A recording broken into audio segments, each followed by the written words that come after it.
My name is Tom Thomassian. This show is the 21st century. Viewers are delighted or infuriated to see this show, but they're seldom if ever bored. This show represents life.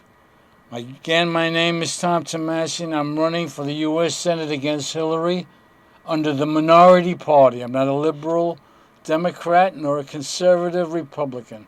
This is a new party, and this is a new person to be the next senator of this state. And these are the reasons that I will show you from time to time, but this is only a small part of it. One of the new ones that I would like to mention to you is term limits. I believe in that. I've been in the streets handing out flyers. I hope I've gotten to a few of you. Can you hear me? If I'm coming through clearly, would you please give me a call? My old friend who calls and tells me they can hear me and that I'm coming through. I'd like to read something to you again from Eric Butterworth like I do every week. Why doesn't God do something about it? Why doesn't God do something about the war? Why does God allow people to slaughter one another? Why doesn't God heal this condition? How could God let such a good person suffer? How can God allow an airplane to crash? But you see, even as we ask the questions like this, we evidence a complete lack of understanding about the nature of being. Why? The question is why. Implies that thought that we are victims of a cruel fate or capriciousness. Will of God, in a sense, the person who asks why is demanding that the landlord understand what is going on here. Why doesn't he get busy? Why doesn't he fix the roof? Or a person is blaming it all on fate. I couldn't help it. It just happened. It wasn't my fault. I was just unlucky. I hear that one a lot. And yet the more we ask why, in this sense, the more we give it to self-pity, a sense of defeatism, and a feeling of, well, after all, what can you do if you have no choice? But I say so often that there is no such thing as choiceless life. I'm going to repeat that. There is no such thing as a choiceless life. You have a choice. We always have a choice, and we have a chance to ask the kind of why. Incidentally, this is August 8th. This is not on tape. That is constructive. In other words, not why doesn't God do something about this? Why do these terrible things happen? But why should I allow this to disturb me? Why should I be upset? Why can I not draw on my innate God power to solve the problem?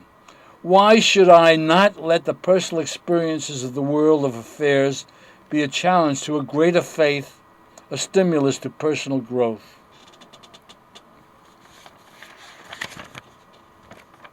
Maybe the question should be rephrased to ask, why doesn't God, but why doesn't man? We cannot contract the infinite, but we can, and we seldom do, expand the finite. We must expand our awareness to the point of conviction that we're dealing with a power in which, and to which, all things are possible. All things are possible. Like me, running for the U.S. Senate, not being a lawyer, not having a political experience, being a union man, being an ordinary citizen of this state and this city. It will be done if we believe in it. Why doesn't God? Well, the question is rather, why don't you? Why don't you? Why don't you let God allow you to be a channel through which the answer that you're so concerned with becomes manifest? Well, there's more, but I have a lot of things to discuss on this show. Again, would you please call me and tell me if I'm coming through loud and clear? The number here is, where is it? 757-2076. The first thing I want to talk to you about is how we are being ripped off, how we are being cheated, like I told you, and that's why I want to run. I want to be the senator. That's why I need your help to beat Hillary. How does it feel to be cheated? We're cheated because in 1995, the electric car came out. In 1995, the electric car was a huge success. General Motors spent $1 billion on this project, and it worked. And they pulled it away. They did away with all the electric cars recently. Let's get into this a little further, please. In 1995, they were renting out electric cars for $399. Hello? Hello? Yeah. Oh, hello? Hello? Yes. You hear me? Yes. Listen, I look at your show a lot on Fridays. I hear what you're saying. You understand what I'm saying? And I know you said you're running for senator. You understand? And you say that you want us to, to believe that you could get this off. But what I'm saying to you is that, first of all, I'm not disputing you. Maybe you could. You are better, right? But I'm saying it takes money, first of all. It's very No, hard. it doesn't. No, it doesn't. Yeah. Keep going on, but don't give me that bull. That's Republican and that's Democrat. That's the no. I'm going to cut you off, man. I'm going to cut you off. Don't tell me money. I'm doing it. I'm doing it, and I got 3 months to go, and I'm going on the street handing out flyers. I'm just an ordinary guy. This is a write-in campaign. We can make a big splash. We can show the liberals and the conservatives what we are made of, sir. Don't call this show again. You're a defeatist. And all you people with it, we don't need money. Campaign financing is an American sin. Let's get back to the electric car. How do you like that? I hope you're still listening. How do you like being cheated? Because 11 years ago, the electric car was out, and it was a success.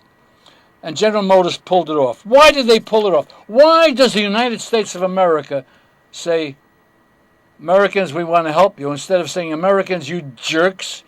The oil companies rule this country. You vote for congressmen, senators. You vote for Hillary, who doesn't do anything. For you, sir.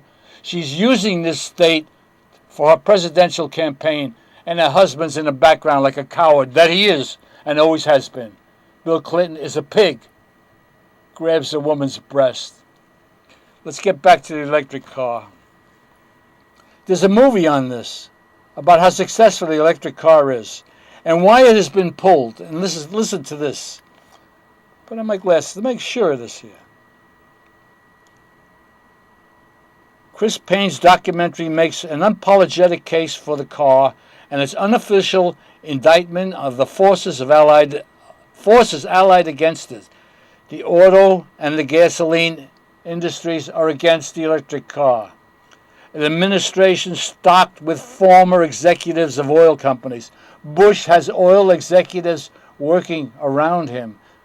Clinton had oil executives working around him. Bush Sr. had oil executives working around him. Ronald Reagan had oil executives. Nixon, etc., etc. Oil companies rule you and me.